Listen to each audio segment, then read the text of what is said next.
Hello everyone. तो students, we are here to teach you about the master cadre. तो बच्चों, अब master cadre का एक एग्जाम होने वाला है आपका वेरी सून। तो उसके लिए मैं आज आपको पढ़ाने जा रहा हूं केमिस्ट्री में मोल कंसेप्ट एंड एटॉमिक स्ट्रक्चर।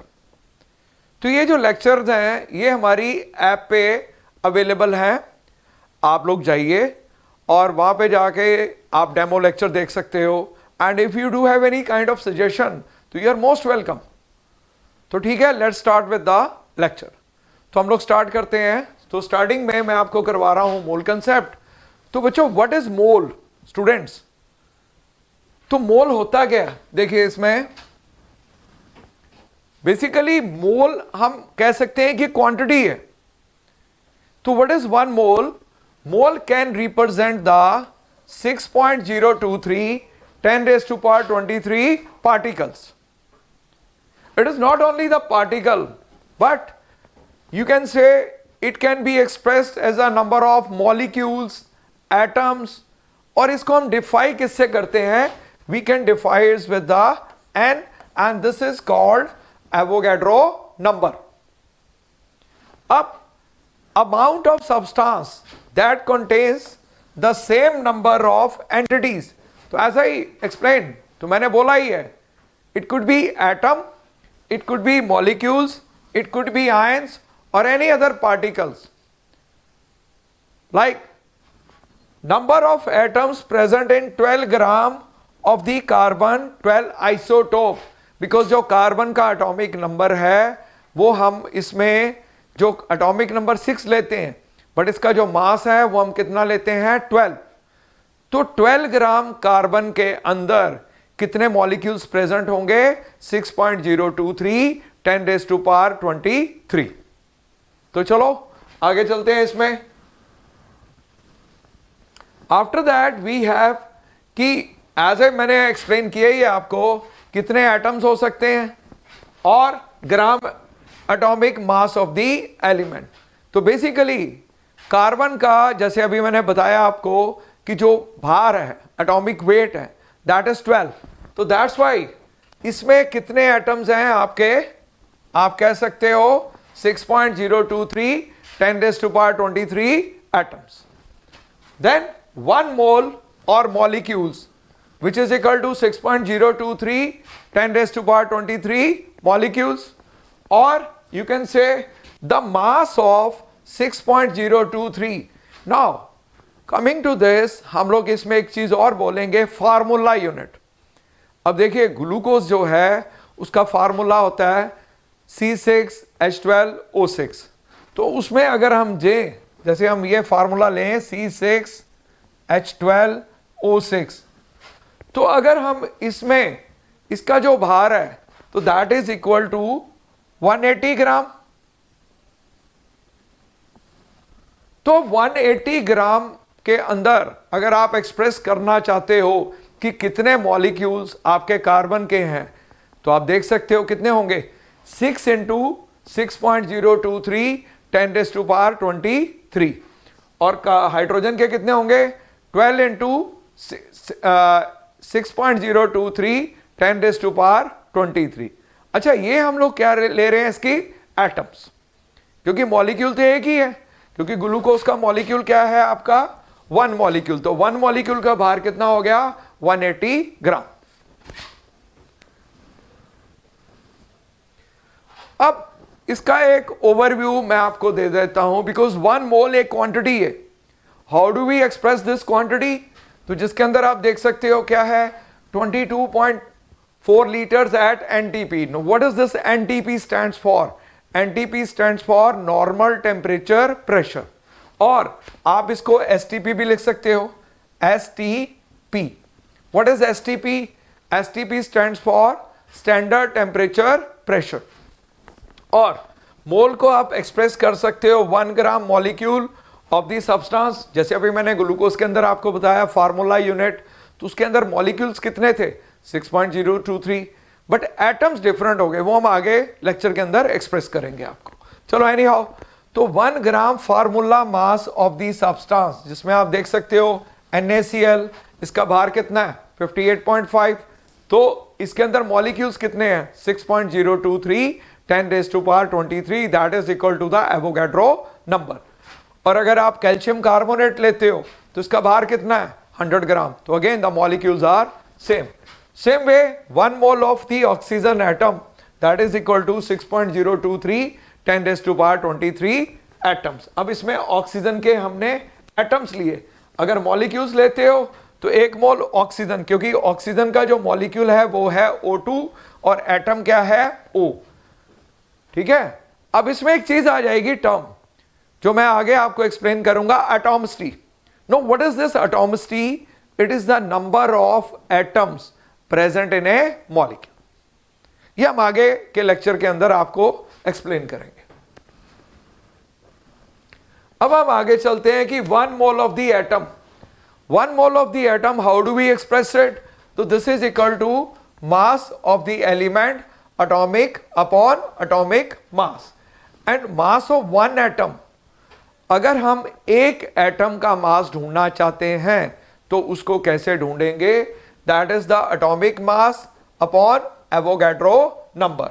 तो दैट मीन्स कि 1 mole of the molecule is equal to 6.023 10⁻23 molecules, and that can also be expressed as, इसको हम और ढंग से भी एक्सप्रेस कर सकते हैं, that is the gram molecular mass of the substance.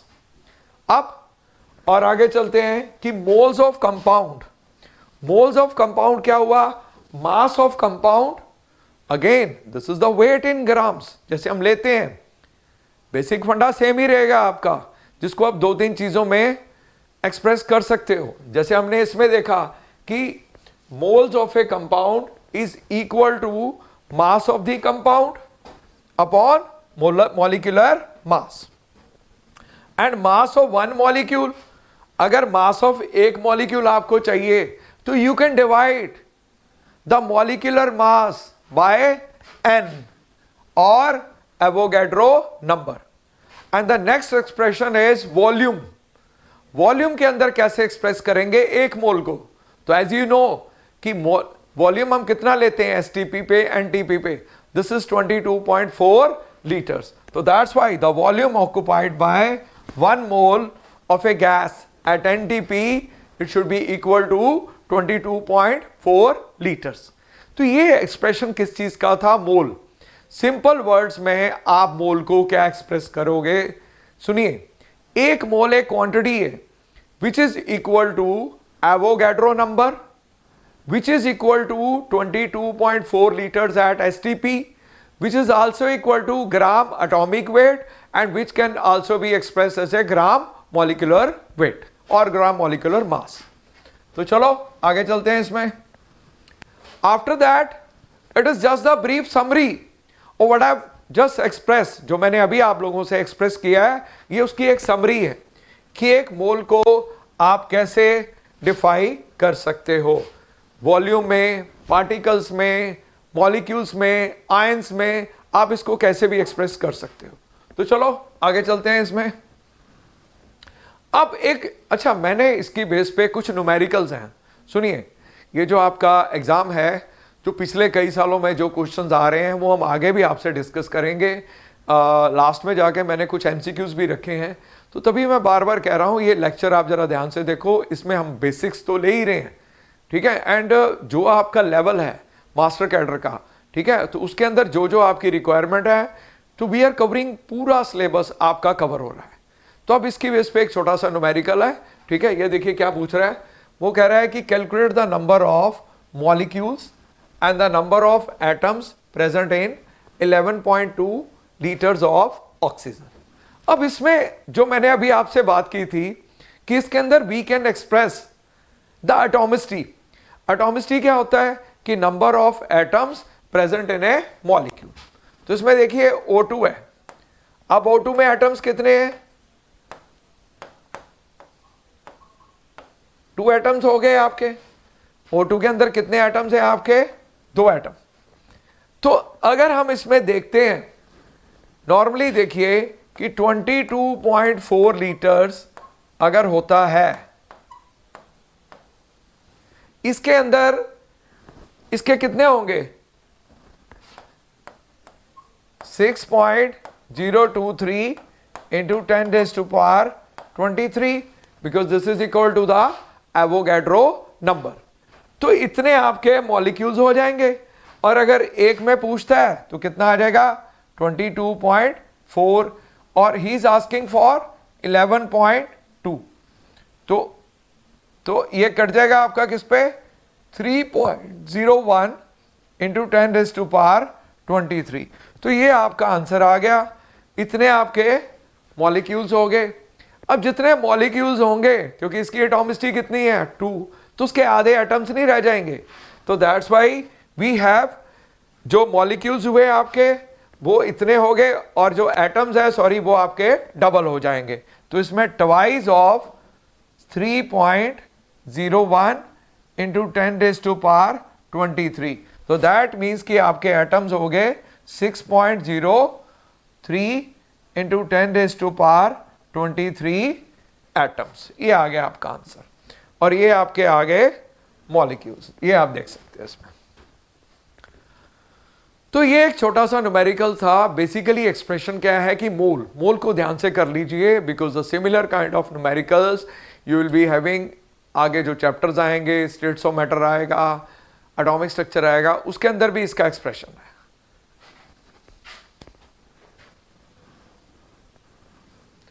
अब देखो वो कह रहा है हमें the mass of 94.5 ml of gas at STP is found to be 0.2331 ग्राम।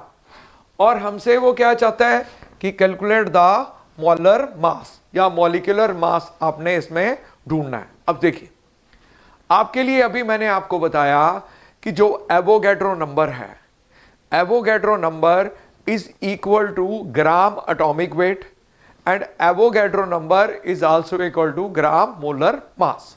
अब देखिए अगर हम सिंपल यूनिटरी मेथड यूज करें तो 94.5 ml अगर वॉल्यूम है तो इसका जो वेट है, जो मास है, वो आता है 0.2331।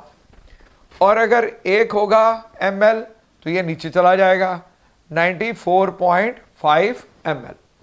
और जो भी मैंने आपसे बात की कि जो ग्राम मोलर मास है, इसको हम अगर वॉल्यूम कितना होना चाहिए हमारा 22.4 litres, you can take this term in the form of ml। तो इसके कितने बन गए आपके ml 22400 ml। तो इसका जो आउटकम आ जाएगा दैट इज 52.9। ये करके आपका आंसर आ जाएगा 52.9। This is your answer. अच्छा ये किस में आया? Basically this is in grams. तो ये that was again based on the simple concept that is the mole concept. आप उसको किसी भी ढंग से एक्सप्रेस कर सकते हैं। अब हम चलते हैं, हमारा जो नेक्स्ट टॉपिक है वो है आपका एटॉमिक स्ट्रक्चर। अब देखो एटॉमिक स्ट्रक्चर के अंदर वी शैल बी कवरिंग जो आपके टॉपिक्स हैं, discovery of electron, discovery of proton, discovery of neutrons. फिर उसके अंदर कई थ्योरीज आएंगी, डिफरेंट साइंटिस्ट आते गए, उनकी थ्योरीज हैं, उसका एक ओवरव्यू देके we shall be covering all the numericals based on this concept. तो लेट्स मूव टू दिस। तो first we have the discovery of electron. अच्छा ये क्या है? ये आपकी एक ट्यूब होती है that is called cathode ray tube. अब देखिए ये क्या चीज है, ये एक डिस्चार्ज ट्यूब है जिसके अंदर हमने कोई गैस भरी हुई है, लेट इट बी H2। ठीक है जी, हाइड्रोजन गैस भर ली। तो इसको हमने दो कनेक्ट कर लिया टर्मिनल्स ऑफ द बैटरी, एक आपका नेगेटिव हो गया, एक पॉजिटिव हो गया। और आपको पता है कि गैसेस जो हैं पुअर कंडक्टर्स हैं इलेक्ट्रिसिटी की। तो इसके लिए we have created a vacuum pump लगा दिया।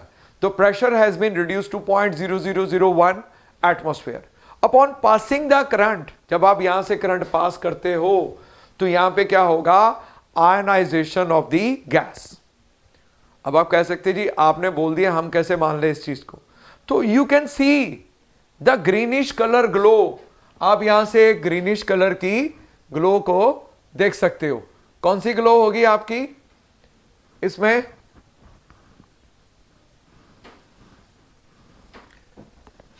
वो रेडिएशंस जो नेगेटिव से पॉजिटिव की तरफ गई उनको हम क्या बोलेंगे? Cathode rays. तो दैट मीन्स कि जो रेडिएशंस नेगेटिव इलेक्ट्रोड से पॉजिटिव की तरफ जा रही हैं उनको हमने क्या बोला? Cathode rays.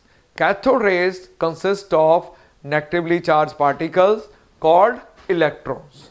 तो यहां से आपकी डिस्कवरी किसकी हो जाती है? इलेक्ट्रॉन्स की।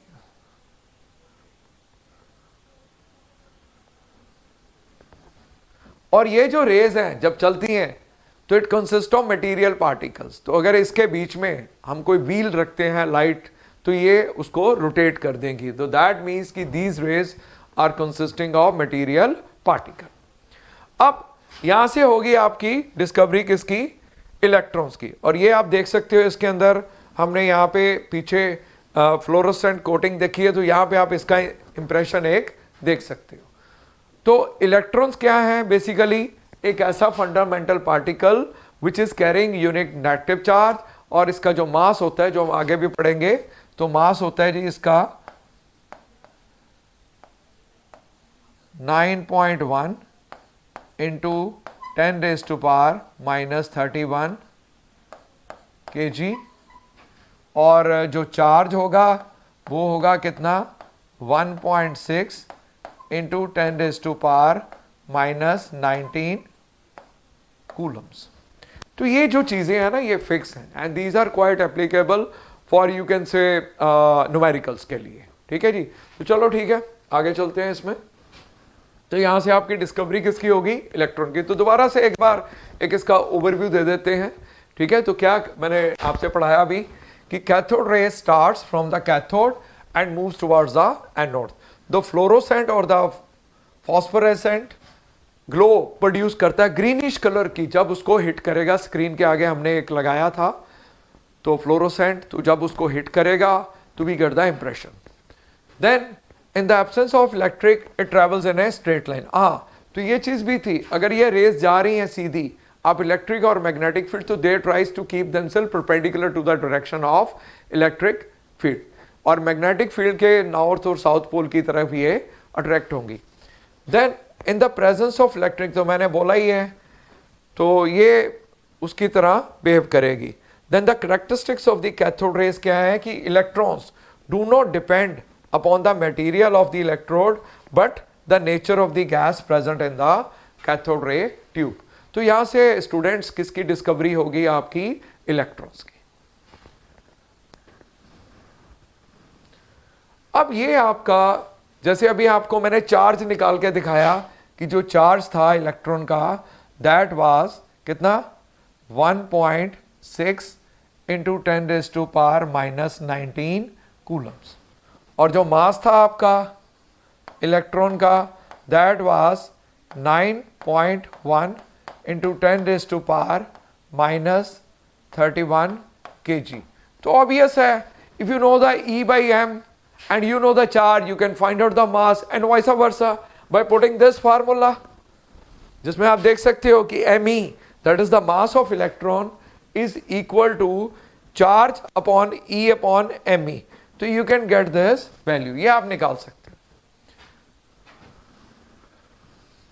अब ये कुछ इनकी जर्नल आप कह सकते हो प्रॉपर्टीज हैं फंडामेंटल पार्टिकल्स की, आप कह सकते हो इन्हें ट्यूबुलर फॉर्म में क्या क्या चीजें हैं। देखिए, तो अगर इलेक्ट्रॉन्स हैं,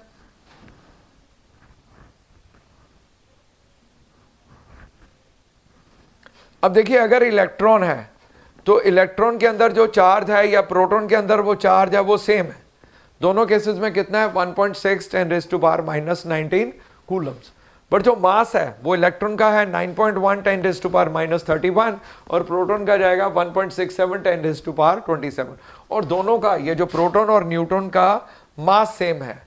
ठीक है, तो अकॉर्डिंगली, और न्यूट्रॉन्स और neutron does not carry any charge, neutron पे कोई चार्ज नहीं होगा। ये एक आपका ट्यूबुलर फॉर्म है, इसको आप देख सकते हैं इसमें। अच्छा, अब आके हमारे डिफरेंट डिफरेंट साइंटिस्ट आए, उन्होंने डिफरेंट डिफरेंट मॉडल दिए, जिसके अंदर आप स्टार्टिंग से पढ़ सकते हो कि सबसे पहले आपका आ जाएगा थॉमसन प्लम पुडिंग मॉडल, जिसने हमें क्या बोला कि जो एटम है इट कंसिस्ट ऑफ, इसके अंदर क्या है, पॉजिटिव स्फीयर है, ये पॉजिटिव स्फीयर है, ठीक है, और इसके अंदर ये जो नेगेटिव चार्ज पार्टिकल्स हैं they are just lying the raisins in the pudding.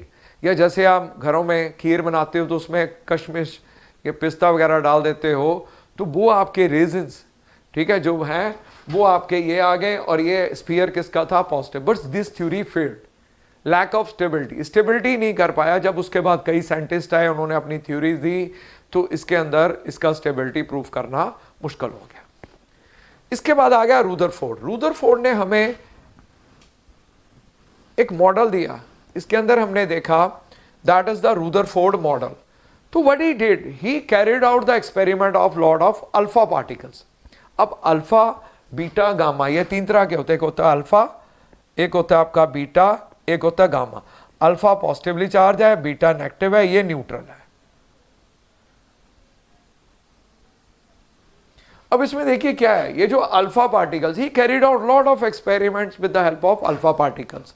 But जब इसने नोटिस किया, इसने क्या नोटिस किया कि इसने ये अल्फा पार्टिकल, इसको एक फाइन स्लिट में से निकाला, ये आपकी बीच में एक गोल्ड फॉयल है, ये आप देख सकते हो इसमें, ये येलो कलर का, और ये आपकी फोटोग्राफिक प्लेट है, इसको, ये किसकी बनी हुई है, जिंक सल्फाइड की।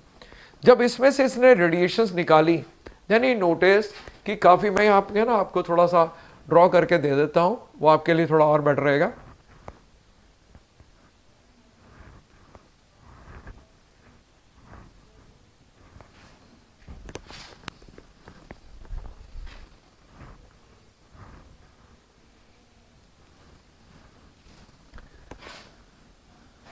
तो ये रूदरफोर्ड का जो मॉडल है मैं यहाँ पे एक्सप्लेन कर रहा हूँ, इसमें आप देख सकते हो।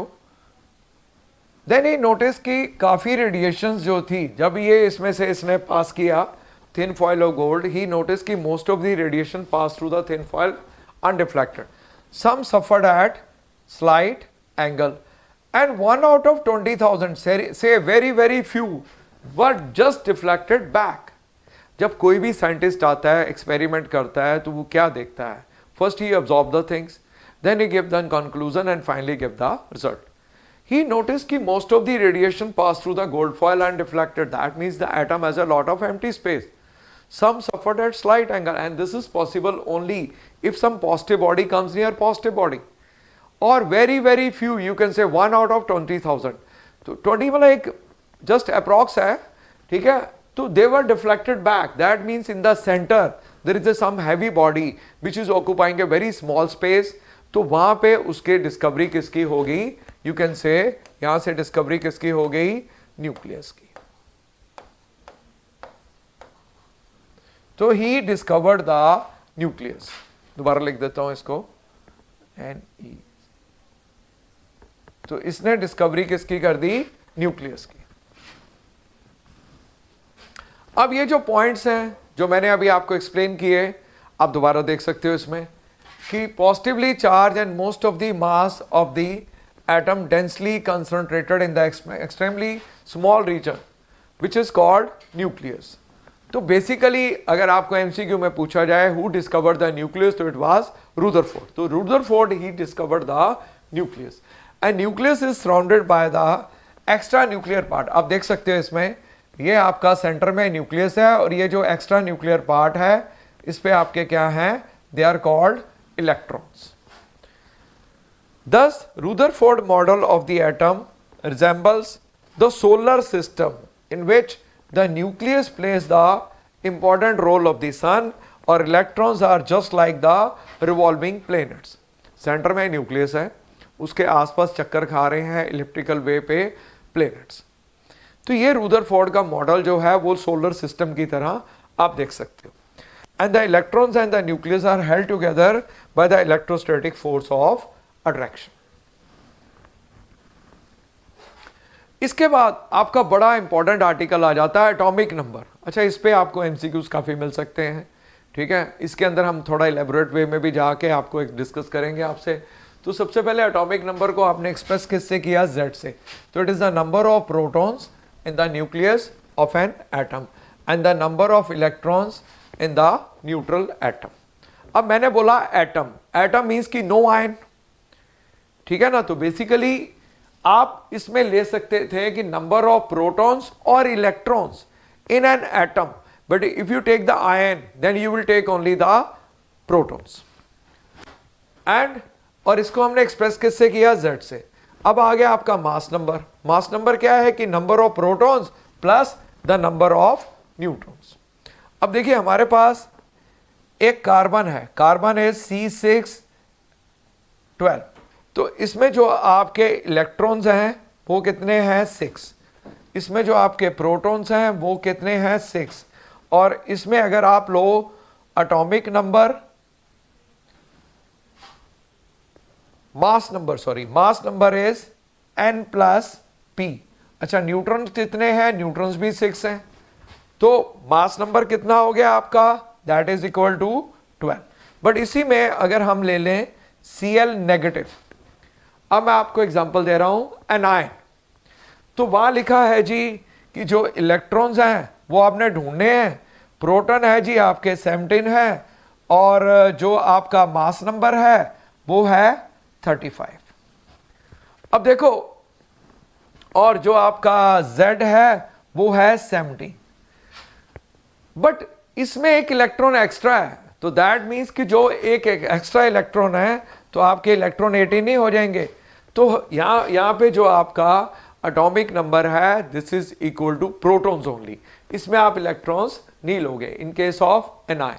इसी में एक और एग्जांपल दे देते हैं, एक आपके पास है Mg+2 और इसमें आपके जो प्रोटॉन्स हैं वो हैं 12, ठीक है, और इसमें जो आपके न्यूट्रॉन्स हैं ये भी 12 हैं। तो इसमें जो A है वो तो हो गया आपका 24, और इसमें जो Z है आपका वो है 12, बट इसमें जो इलेक्ट्रॉन्स हैं आपके वो कितने होंगे, क्योंकि 2 लूज कर दिए, because in chemistry whosoever is losing element that is getting the positive charge. तो बच्चों इसमें इलेक्ट्रॉन्स कितने हो जाएंगे, 10। ये आप देख सकते हैं इसमें।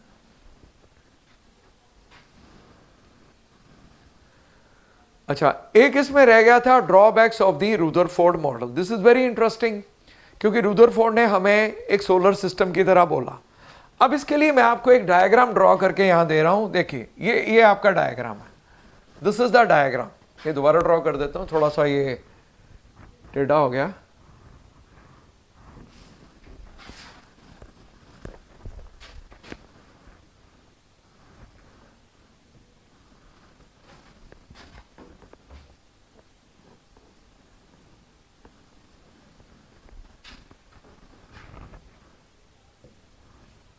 अब देखिए ये क्या कह रहा है, drawback of the Rutherford model, the orbit that will continue to shrink when the electron starts revolving around the nucleus constantly, it loses energy।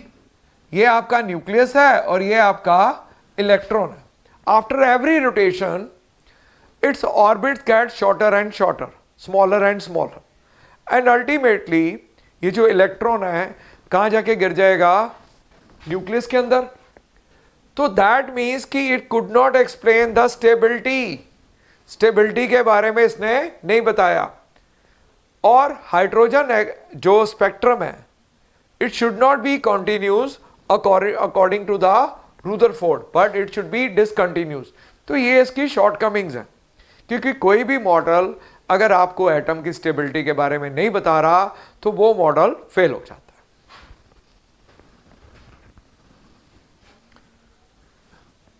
अब इसके बाद एक नया साइंटिस्ट और आ गया जिसमें आपको Bohr model of atom.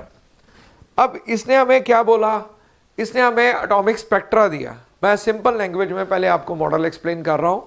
According to this model centre में आपका न्यूक्लियस है और उसके आसपास इलेक्ट्रॉन घूम रहे हैं in their certain fix orbits.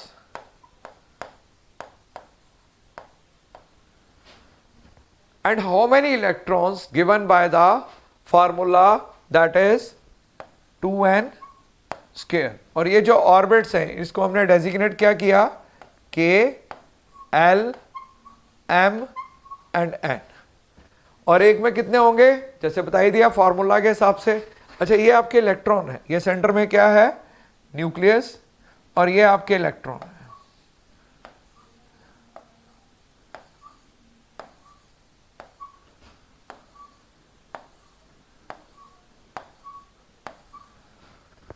ठीक है जी. अब ये oscillating electric and the magnetic field produced by oscillation charged particles are perpendicular to each other and both perpendicular to the direction of the propagation of the wave. तो ये एक theory आई थी electromagnetic radiations. तो ये उसके बारे में थोड़ा सा इन्होंने एक्सप्लेन किया है यहाँ पे. तो जैसे इलेक्ट्रोमैग्नेटिक वेव्स हैं, दे do not require any medium for propagation. ये डेवलपमेंट हो रही है, मैंने आपको यहाँ पे बोर भी एक्सप्लेन कर दिया. But these were the development that made to the discovery of the Bohr model of atom. Bohr model के अंदर हमने पढ़ा कि आपका सेंटर में न्यूक्लियस है और उसके आसपास इलेक्ट्रॉन घूम रहे हैं in the certain fix circular orbits.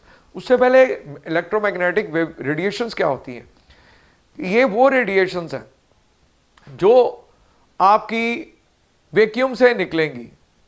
They do not require any medium for radiation. तो ये डू नॉट प्रोपोगेशन. प्रोपोगेशन क्या है कि प्रोपेल करेंगी, जैसे सनलाइट है हम लोगों तक पहुंचती है without passing through any medium. अच्छा ये जो डिफरेंट काइंड ऑफ यूनिट्स हैं जो आगे हम देखेंगे इलेक्ट्रोमैग्नेटिक रेडिएशन में, C is equal to mu lambda और mu is equal to C upon lambda. अब इसमें C क्या है आपका वेलोसिटी ऑफ लाइट, और म्यू क्या है फ्रीक्वेंसी आगे मैं आपको एक्सप्लेन कर रहा हूं, और लैम्डा क्या है वेवलेंथ है. तो ये आपका स्पेक्ट्रम है. ठीक है, ये स्पेक्ट्रम है which is based on the you can say increasing wavelength और decreasing frequency because the mu is inversely proportional to lambda. अब आपकी इसके अंदर आ जाती है Planck's quantum theory. No this is very important theory. According to this dual behaviour of electromagnetic radiations, तो इसमें ड्यूल नेचर पढ़ेंगे. उससे पहले हम पढ़ते हैं प्लैंक्स क्वांटम थ्योरी क्या कहता है.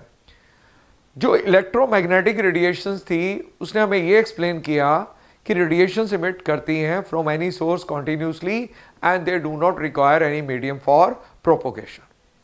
But according to this theory कि radiations emitted from any source not continuously but discontinuously in case of packets in form of packets and it is called quanta. इसको हम क्या बोलते हैं क्वांटा या क्वांटम. तो यहां पे इसने हमें एक एक्सप्रेशन दिया कि E is equal to NHC by lambda. इसमें N क्या है नंबर ऑफ फोटॉन्स, H क्या है प्लैंक्स कांस्टेंट जिसकी वैल्यू क्या होती है 6.6 10⁻⁻34 joules per mole second. C is the velocity of light and lambda is the wavelength. तो ये आपकी जो प्लैंक्स क्वांटम थ्योरी है. अब हम लोग इसमें देख रहे हैं कि nature of the emission of the radiation from the hot bodies that is the black body radiations. But ये थ्योरी ने ब्लैक बॉडी के अंदर हमें नहीं बताया, ये इसकी शॉर्टकमिंग्स रह गई. और इसकी सेकंड शॉर्टकमिंग रह गई है किसके अंदर फोटो इलेक्ट्रिक इफेक्ट. ये मैं आगे आपसे डिस्कस करता हूं कि फोटो इलेक्ट्रिक इफेक्ट क्या होता है. तो उससे पहले आपको ये जो प्लैंक्स क्वांटम थ्योरी है, क्वांटम थ्योरी क्या कहती है कि radiations emitted from any source discontinuously in the form of packets and in case of light it is called photon. और फोटोन कितने निकल रहे हैं वो हम देखेंगे n is the number of photon. अब आ जाइए इसकी शॉर्टकमिंग्स पे.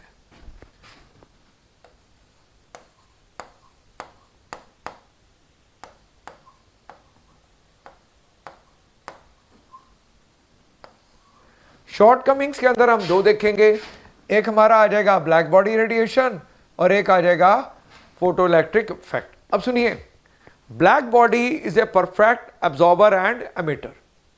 वो एब्जॉर्ब भी करेगा और एमिट भी करेगा radiations. But this theory fails to give any clue about the black body radiations. Then comes photoelectric fact. Photoelectric fact क्या है कि कोई सरफेस है मेटल का, अगर हम उस पर सुटेबल फ्रीक्वेंसी ऑफ लाइट फेंकते हैं तो electron starts coming from the surface. The minimum frequency required to eject the electron is called the threshold frequency. तो इसका एक छोटा सा एक्सप्रेशन है but we called photoelectric fact का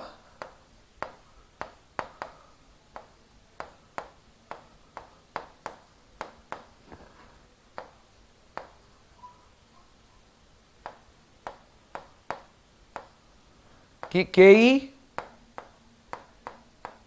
is equal to H mu minus mu naught, और because mu is equal to c by lambda, तो आप इसको कैसे लिख सकते हो कि Ke is equal to h c 1 upon lambda minus lambda naught. Lambda naught क्या है आपकी थ्रेशोल्ड फ्रीक्वेंसी. तो नीचे एक्सप्रेशन गिवन है एच म्यू, इसको इधर भी लेके जा सकते हो तो ये प्लस हो जाएगा क्योंकि Ke क्या होता है हाफ एम वी स्क्वायर. तो थ्रेशोल्ड फ्रीक्वेंसी क्या है, it is the minimum frequency required to eject the electron. And you will be getting numericals based on this photoelectric fact. इस पे आपको मिल सकता है एक आध न्यूमेरिकल. अब आ गया आपका स्पेक्ट्रा, एटॉमिक स्पेक्ट्रा. स्पेक्ट्रा किसको कहते हैं, जब हम लाइट को पास करते हैं एक मीडियम से दूसरे में तो light is going to split in so many colours and that is called the spectrum. अब इसमें हमारे पास है एटॉमिक स्पेक्ट्रम और एमिशन स्पेक्ट्रम. तो देखिए एमिशन स्पेक्ट्रम क्या है, it is obtained when the radiations emitted by the excitation of the substance are analysed with the help of the spectroscope. और ये जो एमिशन स्पेक्ट्रम है it consist of bright coloured lines. इसके अंदर काफी colour देख सकते हो, जिसके अंदर आप देख सकते हो वेवगाइड दिखता है जब हम व्हाइट लाइट को पास करते हैं प्रिज्म से, तो we get the waveguide. 7 colours दिखते हैं. और जो एब्जॉर्प्शन स्पेक्ट्रम है, एब्जॉर्प्शन मतलब लाइट एब्जॉर्ब हो गई, तो उसमें देख सकते हो कि absorption spectrum is obtained when the white light is first passed through the substance in the gaseous state and then the transmitted light is analyzed with the help of the spectroscope. तो इस case में देखोगे it consists of few dark lines because most of the radiations are absorbed by the जो आपका substance था उसने इसको absorb कर लिया और हमें कुछ radiation जो मिली उसको हम देख सकते हैं in the form of dark lines. अब ये जो बोर मॉडल है हाइड्रोजन एटम के बारे में, उसके कुछ फार्मूले रह गए थे आपके, वो मैं आपको एक्सप्लेन कर देता हूँ.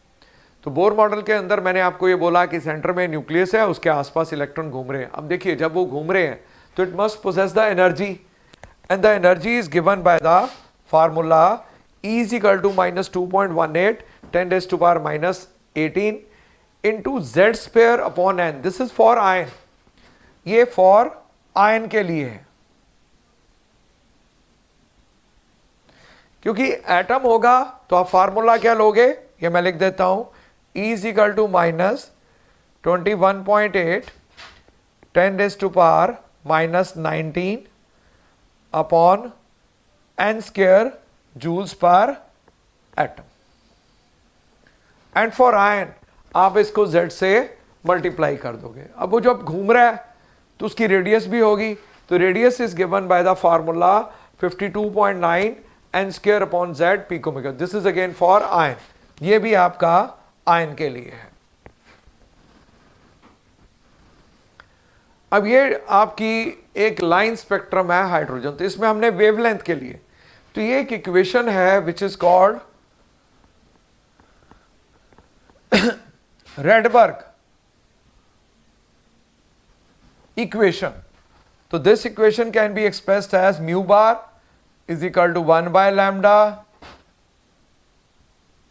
आर 1 अपॉन n1 का स्क्वायर माइनस n2 का square. This is for atom. और अगर आयन आएगा तो आप क्या ले लोगे, Z. आयन के लिए you can multiply it with Z square and Z is the atomic number. अच्छा, आर की वैल्यू मोस्टली फिक्स होती है, तो you can just see the value for 109,677 centimetre inverse. तो ये आपके एनर्जीज और लाइन स्पेक्ट्रम, इसको आप एनर्जी के फार्मूले के अंदर भी डाल सकते हो, बिकॉज यू नो दैट कि delta E is equal to h c by lambda. तो you can put this and collectively ये आपका फार्मूला आ जाएगा। अब आगे आपकी limitations of Bohr model. Bohr model successfully explain the line spectrum in case of hydrogen atom, but he could not explain the spectrum in case of other atoms. Multi electron system के बारे में उसने नहीं बताया। उसने hydrogen like atoms like beryllium, lithium के बारे में तो बताया, but he fails to explain anything about the multi, जिसके अंदर मल्टी इलेक्ट्रॉन्स होते हैं, उसके बारे में उसने नहीं बताया। Then unable to explain the splitting of lines in case of magnetic field, that is the Zeeman effect, and electric field, which is called Stark effect. ये क्या है? This is the effect of magnetic and electric field on the line spectrum of hydrogen. तो उसके बारे में नहीं बताया। Then he could not able shows the ability of the atoms to form the molecules. Molecules कैसे बनते हैं, इसके बारे में भी इसने हमें नहीं बताया कुछ।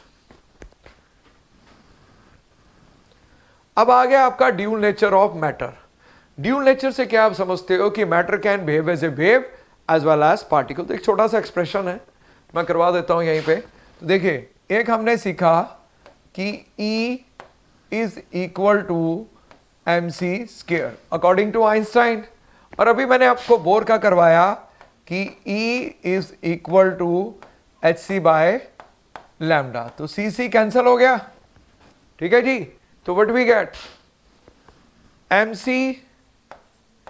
is equal to h upon lambda, but mc is equal to p, that is the momentum, or in other words, because h is constant, so p is inversely proportional to lambda, or in other words, what we can say कि lambda is equal to h upon mb. So this is your dual nature of कि matter can behave as a wave as well as particle. And this equation, there is a name very important, which is called de Broglie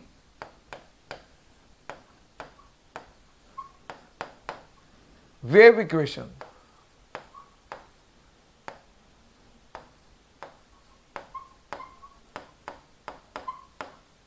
जिसको हम क्या बोलते हैं, de Broglie's wave equation. इसके बाद एक छोटा सा प्रिंसिपल आ जाता है, that is the Heisenberg uncertainty principle. तो what is this principle? Uncertainty principle क्या कहते हैं हमें? It is difficult to measure simultaneously the position and momentum of a microscopic particle with absolute accuracy. अब अगर आप एक डिटेल में जाते हो ढूंढने, तो दूसरा आपका क्या हो जाएगा, अनसर्टन। ठीक है, तो ये आपका फॉर्मूला क्या है कि delta x into delta p is equal to h upon 4 pi. तो what is this delta x? This is uncertainty in position, and what is this delta p, which is m, delta v, which is uncertainty in momentum. अच्छा, day to day life में अगर MCQ आ जाता है तो it has no significance in our day because we hardly come across any microscopic particle in our day to day life. इसके बाद आपका वेरी वेरी इंपॉर्टेंट कंसेप्ट है क्वांटम नंबर्स। क्वांटम नंबर्स क्या होते हैं? Quantum numbers are those number which gives the address of electron. If you know somebody's address, उसकी energy क्या है, उसकी शेप क्या है, उसकी मूवमेंट क्या है, यू कैन इजिली जज। ये पार्ट आपको क्लियर होते जाएंगे। अब इसके अंदर हमने क्या देखा कि quantum numbers are those number which gives the address of the electron. तो इसमें सबसे पहले आपका क्या आ जाएगा, principal quantum number. Principal quantum number हमें क्या आइडेंटिफाई करता है, शेल के बारे में। तो शेल अगर 1 है, अगर n1 है तो कहां पहुंचे, k में। अगर 2 है तो कहां पहुंचे, l में। 3 है तो कहां पहुंचे, mn एंड सो ऑन। इसके बाद आ जाएगा एजिमुथल या एंगुलर क्वांटम नंबर। तो ये क्या डिफाइन करता है? Basically it gives us the information about the subshells और ऑर्बिटल्स। ऑर्बिटल्स के बारे में ये हमें डिफाइन करेगा। अब देखिए इसमें क्या है कि अगर L की वैल्यू 0 है तो आप कहां पहुंचे? S में। अगर 1 है तो कहां पहुंचे? P में। अगर 2 है तो कहां पहुंचे? D में। अगर 3 है तो कहां पहुंचे? F में। 4 है तो कहां पहुंचे? G एंड सो ऑन, चलने दो। ठीक है। अब जो थर्ड है आपका आ जाता है मैग्नेटिक क्वांटम नंबर। तो magnetic quantum number gives us the information about the orientation of orbital with respect to the standard state of coordinate axis की, कौन से एक्सिस पे वो घूम रहा है। ठीक है।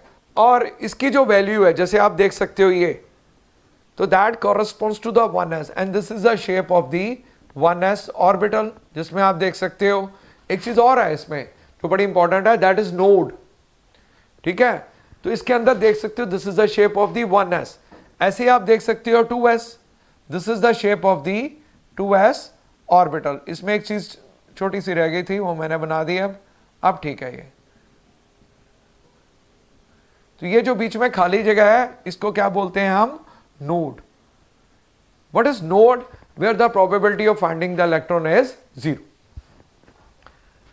ठीक है। इसके बाद आ जाते हैं आपका spin quantum number. Spin quantum number define क्या करता है? जैसे आपके 3 प्रिंसिपल्स हैं, एक बार वो भी ब्रीफ कर देता हूं। फिलिंग ऑफ ऑर्बिटल्स के अंदर काफी इंपॉर्टेंट है। Number 1 Pauli's exclusion principle which defines कि electron in orbital can accommodate 2 electron should have the opposite spin. दूसरा आ जाता है आपका Hund's rule of maximum multiplicity, जो में ये कहता है कि electron pairing will not take place until or unless orbital is singly filled। और थर्ड आ जाता है आपका ऑबो, जो क्या कहता है कि minimum energy has to be filled first before proceeding to high level. तो ये जो 3 प्रिंसिपल्स हैं ये आपके ऑर्बिटल कंसेप्ट के अंदर है, न्यूमेरिकल्स के अंदर भी है, ये आप देख सकते हैं इसको। ठीक है। तो ये आ गया आपका spin, that is defined by the plus half and minus half spin. Plus half मतलब पॉजिटिव और दूसरा आ गया एंटी क्लॉकवाइज स्पिन। तो this is all about your spin quantum numbers.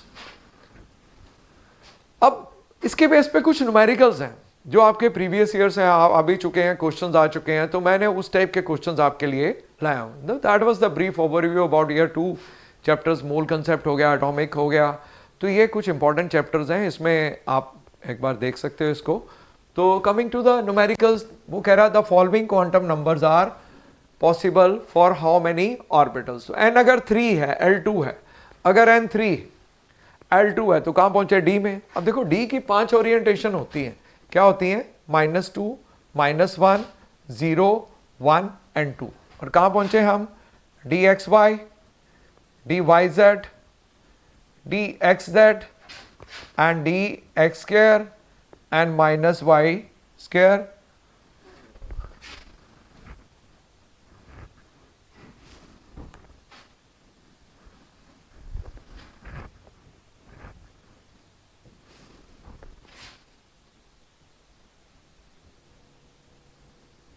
and this is dz square। तो dz square में also corresponds to 0।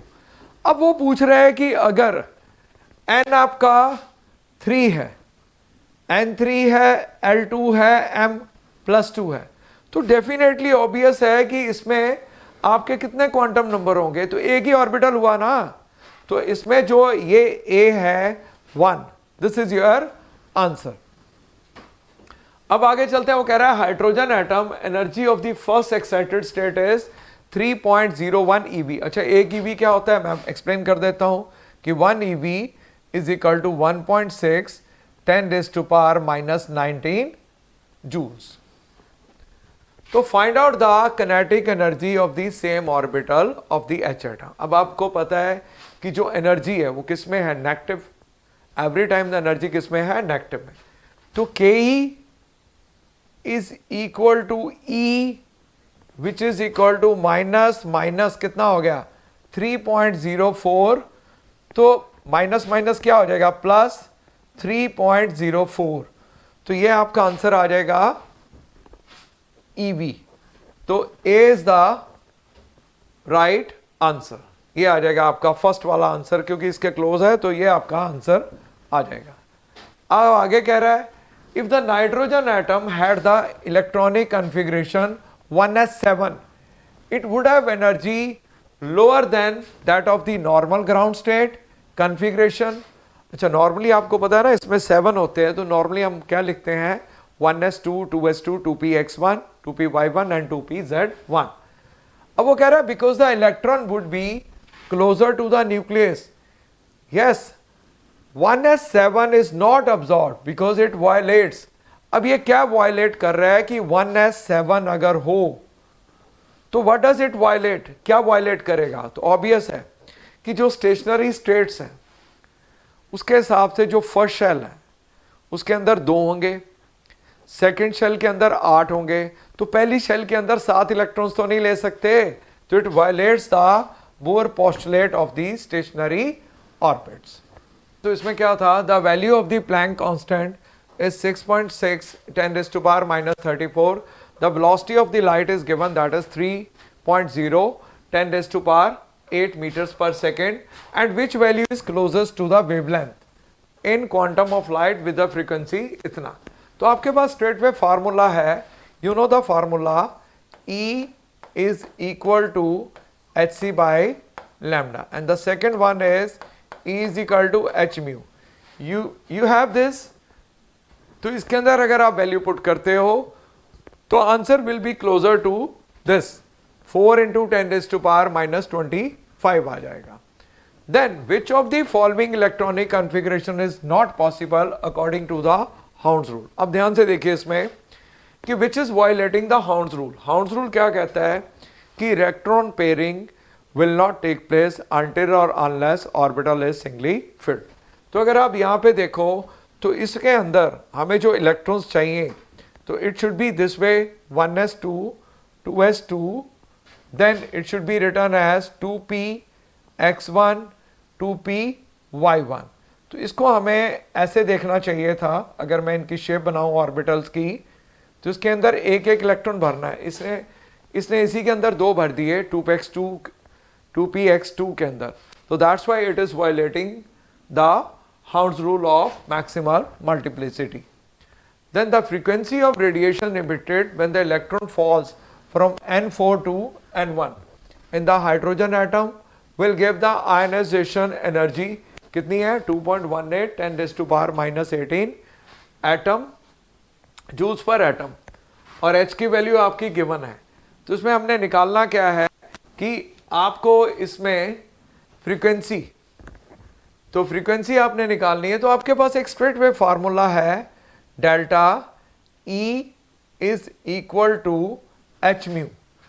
अब इस case में आपको एनर्जी गिवन है, आप देख सकते हो 2.18 10 रेज़्ड टू पावर माइनस 18, ठीक है जी। और प्लैंक्स कांस्टेंट की वैल्यू भी गिवन है, that is 6.6 into 10 raised to power, मैं राउंड ऑफ ले रहा हूं इसमें वैल्यू माइनस 34, तो आप म्यू निकाल नहीं सकते, तो it comes out to be 3.08 into 10 raised to power 15, ये आपकी वैल्यू आ जाएगी इसमें। इसके बाद which of the following set of the quantum number is correct for electron in the 4f।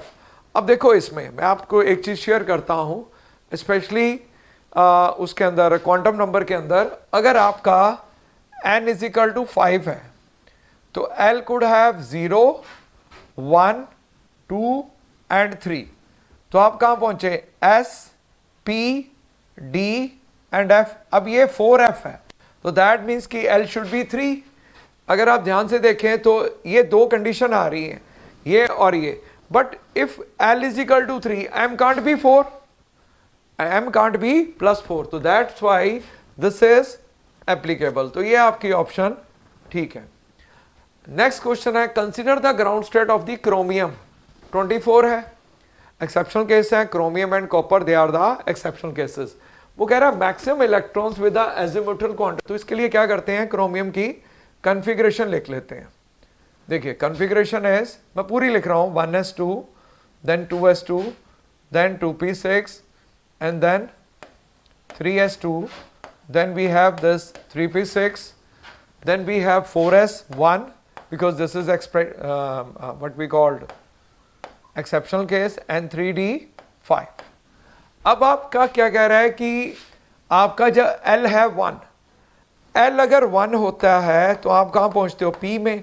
अब P में काउंट कर लो कितने हैं आपके आगे, ये 6 आ गए और ये आगे आपके 6. तो दैट मीन्स कि जो पहला आएगा वो 12 और दूसरा कह रहा है ये 2 है. 2 है तो कहाँ पहुँचे, L इज इक्वल टू 2, तो आप कहाँ पहुँचते हो, D में. तो D में कितने हैं, 5. तो 12 and 5 should be the right option. ठीक है जी. तो that is all about your this lecture, जो मैंने अभी आपको एक ब्रीफ ओवरव्यू दिया about the atomic structure and mole concept. And I hope you will find this lecture helpful for your exam. और इसके अंदर MCQs हैं, आप हमारी ऐप पे जाके डेमो देख सकते हो. You are most welcome. Okay, goodbye, good luck.